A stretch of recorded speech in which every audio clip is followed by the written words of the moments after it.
5 عمل دينم هر عملي 12 ويدا دميت اوصل ب 750 قلي طماطم 20 كيلو طماطم بربع كيلو حمس على مشكله ما وهي اوقات 20 سنه صلاح ده والله وبالله وتلا حمو فلاح عن بالي رباك سمعت اخونا كل مره حموش بقت كرا برفيدا كل ما نعبي نعين فروت والله فلاح بنع والله امسك ما فلاح يشتي بخداي زۆر پێی دڵگران بووم ئەوەی کە بینیم جوتیارەکان لە کاتێکدا کە بەرهەمەکانی خۆیان ناتوانن بفرۆشن و دێن ئاوا تەلەفی دەکەن.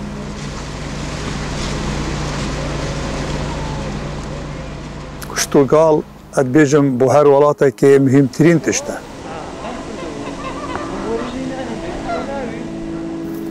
هەڵە بجە ئەتوانین بڵێن یەکەبیل شوێن دەبێت بۆ هەنار کە تیایدا سەوز دەبێت و پێدەگات و دەخرێتە بازاڕەوە. نانازار خۆ مەشهورەت منطقه دەمەختە تژێرە حتا سلیمانیە. گوندی ئەمیشتی پەنارە ئەمیشتی مەشهورە. هەندی تو بێژەم حەجیت کرد. تو دەها بخۆیت تو 20 بخۆیت توژی تێر نابی. دخلی سری هیواش دست ایکیت شیرینن. لبد نزدیکی 15 حیوانه و 25 حیوانه یت مست چک بن. سه چهار نوع تنارا میتین. یک هیا طرش و هیا مس و هیا شیرین و دو نوع شیرین میتین. شیرین هیا اللي باي جسبيا شیرین هیا اللي باي صورة. بس شيء سعراوي كيما سعر فلوتني الأوي كيما إنتاج ما فترش صرفيات داخلي. هەرچەندە ئێمە خاوەنی باشترین هەنارن لە جیهاندا بەڵام یەک شوێن نییە هەنارەکەمانی تا ساغ بکەینەوە و پێی بفرۆشین. ئێمە هەرزوو هەستمان بەوە کرد کە خوا سەروەتێکی زۆری بە ئێمە داوە کە بەداخەوە وەکو پێویست سوودی لێ وەرنەگیراوە. ئەویش بابەتی کشت و کاڵە.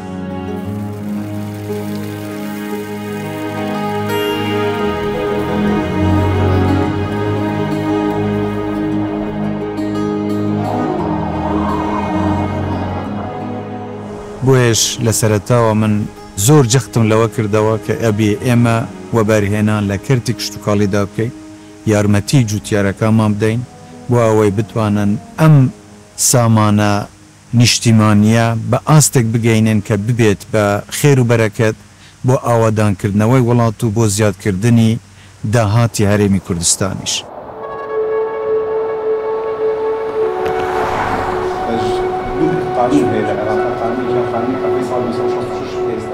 دەستخۆشی لە جنابی سەرۆکی حکوومەت بکەین کە وڵات بە وڵات ئەگەڕێت بۆەوەی کە بازار بوو بەرهەمە کشتتوکاڵەکانی ناوخۆی هەرێمی کوردستان بدۆزێتەوە.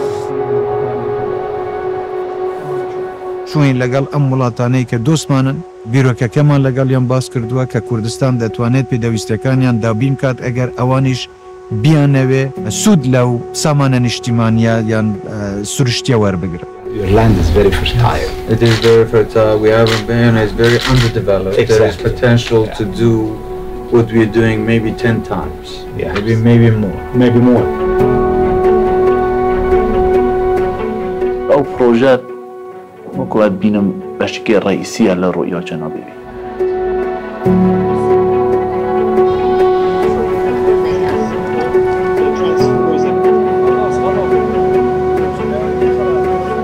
ئێستا دەستمان کردووە بە دانیانی میکانیزمەکانی هەناردەکردنی بەرهەمی پرۆژە خۆماڵیەکان بۆ دەرەوەی وڵات.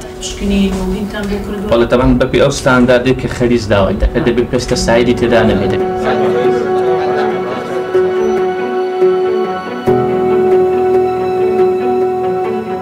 دیدی جەنابی سەرۆکوەزیران ئەمە چەشنکردنی داهاتی کوردستان بەشێکی گرنگی لە ڕێی هەناردەکردنی بەروبوومی کشتتوکاڵی.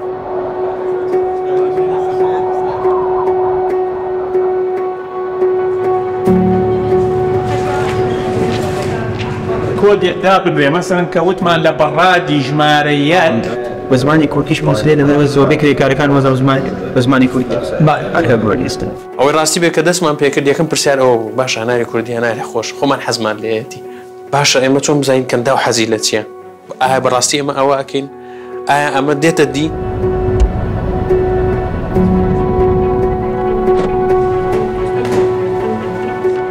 ئەم بەرهەمە ئەوە بۆ شێوازێک هەر بە چاو ئینسپێکشنی بۆ ئەەکەین فەحسی بۆ ئەەکەین بۆ ئەوەی دڵنیابین کە هیچ علاماتێک یا هیچ نیشانەی نەخۆشی گەشتی لەسەردا نەبێت تەنها ئەوانە هەڵەبژێرین کە تقریباً ئەتوانین بڵێن هەناری دەرەجەیەکە.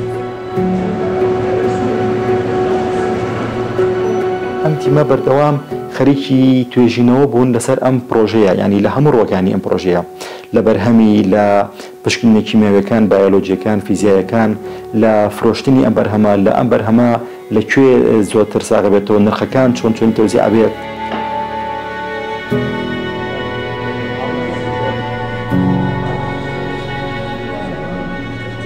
ئێمە پرۆسەکە بە شێوەیەکی زۆر مۆدرێن و پێشکەوتوانە کردومانە هەنار بە کارتۆنی 2 کیلۆ 4 کیلۆ 6 کیلۆ 8 کیلۆش ئەمساڵ بنێرینە دەرەوە بۆ نیشتیمانی عەرەبی و بۆ وڵاتانی یەکێتی ئەوروپا. هەندی زیراعەتە نەفتێ مهمترە بۆمە بەلکی بیرا نەفتێ دێحش بێت ئەمە زیراعەت حش نابێت حتا و حتا ئەف پارە دێژدەر بێت بۆ هەم بۆ کوردستان هەم بۆ فەلاحێت مەش معلومە.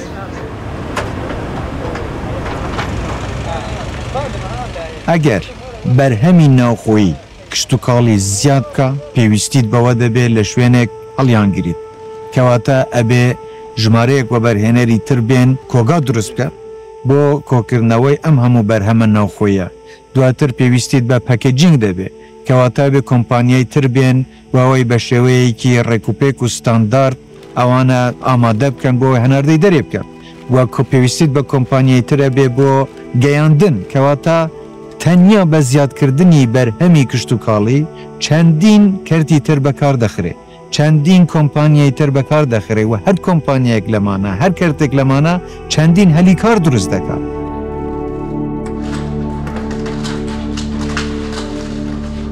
تقريبا تا 150% شولياتي نشيكرن دهات فلاحة بين 6 جارة يزياتر لهاتي وبيواندية كواسا باشياتي شيكرن بينما ما مصدرين كريارة خليجي. طبعا نحن نعتبرها طموحة بنسبة اعتماد 40% من الخطط المستقبلية كناتج محلي لإقليم كردستان والتنوع الاقتصادي والسعي الكبير اللي قام فيه فخامة رئيس الوزراء تارك مسعود برزاني للإصرار على إنجاح هذه المبادرة من أول سنة. ديوار من بينه داخو كسمان تناقيني لم كينو بينه هەوڵماندا بۆ ئەوەی جوتیارەکان ڕازی بن حکوومەت یارێم سیاسەتێکی وا بگرێتە بەر کە بەرهەمی جوتیارەکان وەربگرێتەوە نەک تەنیا لە ئاستی ناوخۆ بەڵکو شتێکی وا بکەین هەناردەی دەرێژ بکەین بۆ ئەوەی ئەم زیادکردنی بەرهەمی کشتتوکاڵی لە هەرێمی کوردستاندا وا بکات کە ژێرخانێکی پتەوتری ئابووری بە تایبەتی لە ڕووی کشتتوکاڵیەوە بۆ هەرێمی کوردستان دروست.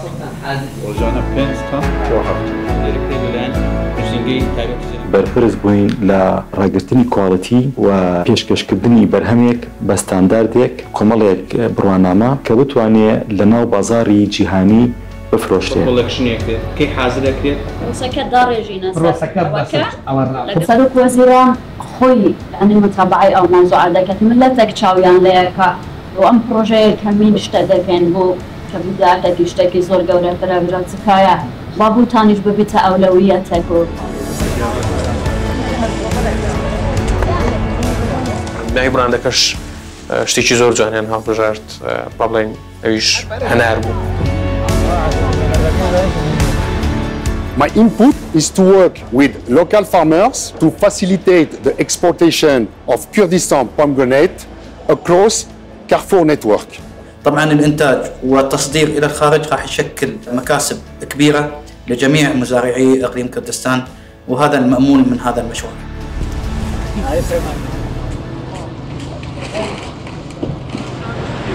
چوار سپۆرت دائەنرێ سپۆرتێکیان لە ڕیزی شەشەمە خۆی بەمەوە بەستێت نایلۆن بەکارنا ئیلا بووە بەستین 5 قەیدە 2 قەیدیش دەوراو دەور.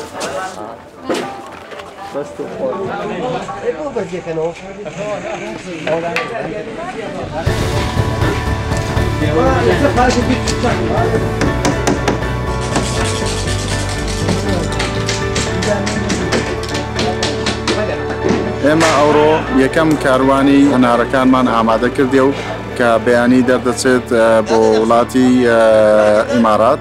ئێستامە نووسنەوەی مێژوو یەکەم جار مێژووی حکوومەتی هەرێمی کوردستان بتوانین هەناردەی بەروبوومی کشتتوکاڵیکەین بۆ دەرەوەی وڵات هەستێکی زۆر خۆشە وەصف ناکرێ بەڕاستی.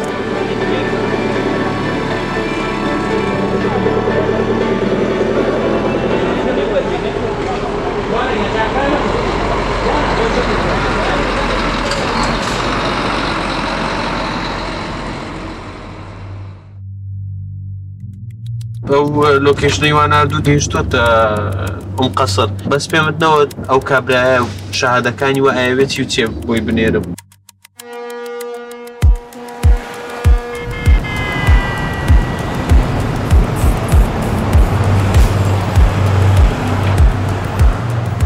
نینی ئەو بازارە گەورەیە ئەو ڕاستی بازارێکی زەبەلە لە هاوردەکردن و هەناردەکردنی بەروبوومی کشتتوکاڵی.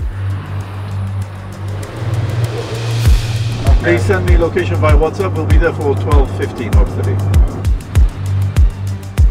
We're investing a lot of time to bring this in. We are not retailers. ئاستەنگەکان زۆر بوون کە بتوانین ئەو خواستە و ئەو ڕەزامەندیە دروستکەین لای کڕیارەکان.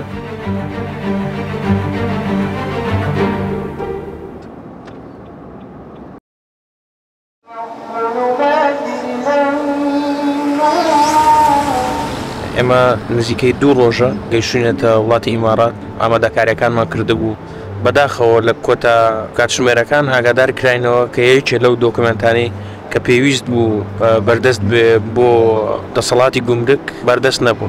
ئەمەش هەموو ئیشەکەمان دووە ئاخات. ئاخر ئەپدەیت کە ئەمڕۆ بەیانێکی ئیمێلمان بۆ هات لە سێتەپەوە تا 48 ساعتی تر ئەنجا ئێمە ئەتوانین دەست بە ئینسپێکشن بکەین. کاک عەزیز و کاکەڵۆ و لەگەڵ تیمەکە ئێمە کە لە دووبەینە بۆی کۆبنەوە بکەین دەربارەی ئەو پێشهاتانەی کە ڕوویداوە دەربارەی پرۆژەی هێنانەکە.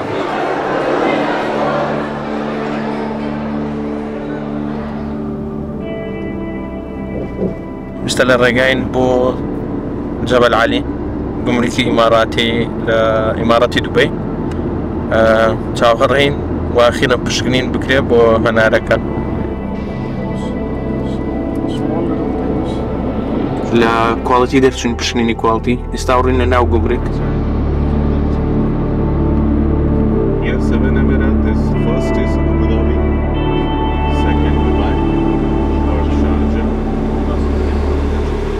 چەند مانگەوە بەرەبوومی 9 مانگیشکردن مەستەکەم کە ئەو شتەی کردمان بەرەبوومێکی هەیە دووش هەستێکی شانازیە. گرنگترین نەتیجە بێ پرۆسێک تابینکردنا ڕێڕەوەگە بوو دەرێ مادەم ئەف ڕێگە هاتە مسوگەرکردن مەرحەلە داهاتی گەلێک ئاسانترت کردن بوومە. Please open it up. رمان اليوم كانت مبادرة أولى وأكيد قادة دولة الإمارات على حرصهم التام على إنجاح جميع هذه المشاريع بالتنسيق مع حكومة إقليم كردستان راح إن شاء الله يكون لها صدى عالمي خلال السنوات القادمة.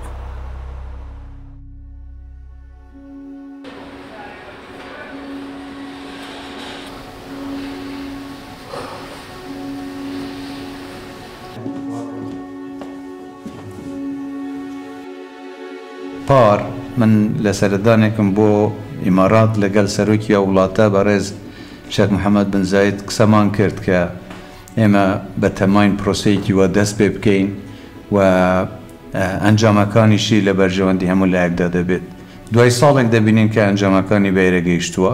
ئەمە تەنیا ئەوەمان بیردێنێتەوە کە ئێمە لە سەرەتای دەستپێکردنی کاوبینەکە بەڵێنی ئەوەماندا بۆ هەمە چەشنکردنی ئابووری کوردستان. ئەوەی وە کردان ئەمە دەستکەوتێکی یەکجار گەورەیە بۆ کوردستان بۆ هەموو ئەو جوتیارانەی کە بەرهەم دێنن لە کاروباری کشتتوکاڵی کار دەکەن و ئێمە خەریکە دەگەین بە ئەنجامێک کە لە بەرژەوەندی هەموو خەڵکی کوردستاندا دەبێت. I'm delighted that a wider audience is able to experience Kurdistan organic national treasure, and each time I have opportunity to buy it, I'm buying this product. مژدەیەکی گەورەیە بۆ خەڵکی کوردستان و ئەمە ئەبێتە سەرچاوەیەکی تری داهات ئەبێتە بابەتێکی تر بۆ پێشخستنی کەرتی کشتتوکاڵی ئەم جارە بۆ وڵاتانی کەندا و بەرهەمە ناوخۆیەکانی هەرێمی کوردستان لە فرۆژگاکان هەیە خەڵک دەتوانێت لەوێ بۆ خۆیان دابی بکەن لە قۆناغەکانی داهاتوو بە تەماین میوەکانی تریش وەکو ترێ وەکو هەنجیر حتا هەنگوین سێو ئەوانەش ئینشاءڵڵا هەناردەی دەرەوە بکەین.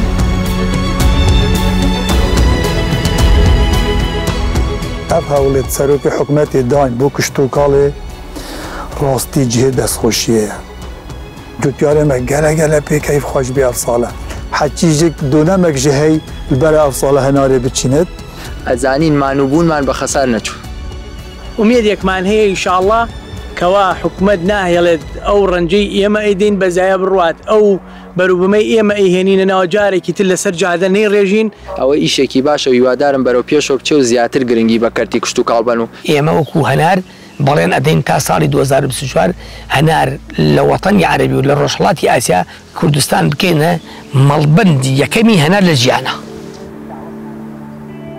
زۆر خوشحاڵم کە ئەبینم جوتیارەکان ئێستا بە جۆرێکی تر سەیری ئەو سامانە سروشتە دەکەن ئەمە دەتوانێت کوردستان بخاتە ئاستێکی زۆر بەرزتر بووێ من ئومێدێکی زۆرم هەیە کە لەم دەرگایەوە دەتوانین کوردستان بەرەو پێشکەوتنی زیاتر ببین و هەنگاوی زیاتریش بۆ ئایندەیەکی باشتر بۆ خەڵکی خۆمان دابین.